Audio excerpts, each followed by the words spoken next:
વર્ષમાં માત્ર એક જ વાર આવતી અમૂલ્ય પળ એટલે પૌષ વદ ચોથનો એ પાવન દિવસ, જ્યારે સાક્ષાત બજરંગદાસ બાપા ગાદી મંદિરથી ભવ્ય રથ પર સવાર થઈને નગર યાત્રા માટે નીકળે છે।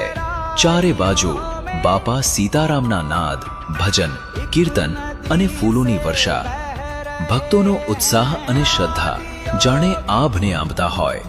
આ નગરયાત્રા માત્ર એક પરંપરા નથી, પણ એક દિવ્ય આધ્યાત્મિક અનુભવ છે, જ્યાં બાપા સામે ચાલીને પોતાના ભક્તોને આશીર્વાદ આપે છે। તો તૈયાર થઈ જાઓ, આ વર્ષે બાપાની 49મી મહાપરિનિર્વાણ તિથિ આવી રહી છે।